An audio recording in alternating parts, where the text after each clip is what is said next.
But yeah, and then the last one here, we started with college, and I think it will be a good place to end with college as well. And you wrote at one point that you were at a dinner with your son, and Elon Musk happened to be there. And your son went to talk to Elon Musk, and they were talking about college somehow, and then your son, learned from Elon Musk that he went to college, and his whole reason was to pick up girls. So that was what Elon said. Yeah. Gosh, did I write that somewhere? I thought maybe I told that story, but I didn't think that was out there in the public arena. But yeah, that's the story. It's a true story. Yes. So the Elon Musk college theory, overrated or underrated? Gosh, didn't work for me. I met my wife long after I was in college, so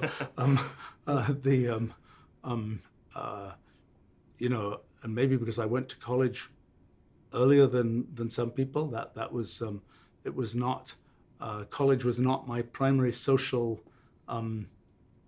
thing, but I certainly it's funny, colleges select certain populations of people, companies select certain populations of people.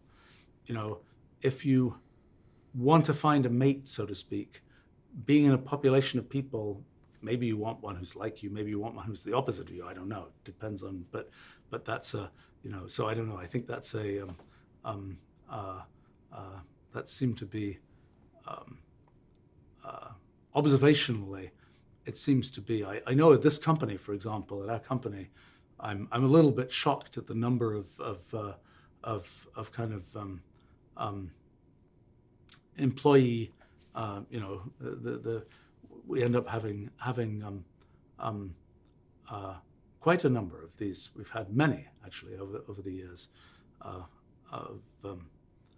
employees getting together like that. I think it's so I'm probably not the expert on this as a I've been kind of I would say that it is true that one thing I will say is that in terms of just people one meets and knows and so on, one of the things that I've done is, I've met all kinds of interesting people in my life, and I stay in touch with them, and in fact, I just organized a 50th year reunion for my elementary school class, a virtual reunion, which makes it a lot easier.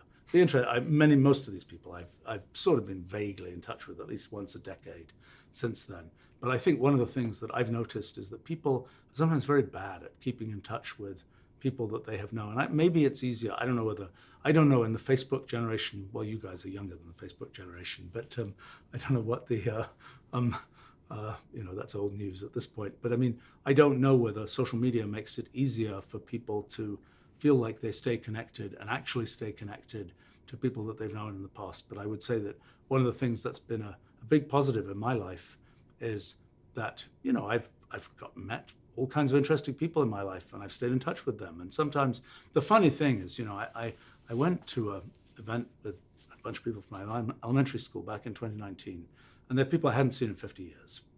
And what was so strange to me was, start a conversation with them, and you'll realize, I have a decent memory, so I can more or less remember the story.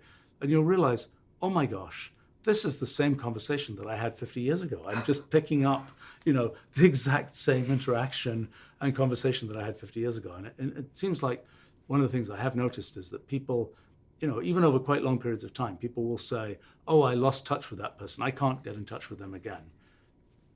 It tends not to be true. It tends to be the case that you can, at least in my experience, and it's really kind of bizarre. People that you can have a 50-year gap. We'll see what happens with my virtual reunion. Maybe everybody will be like, they don't know what to say to each other. But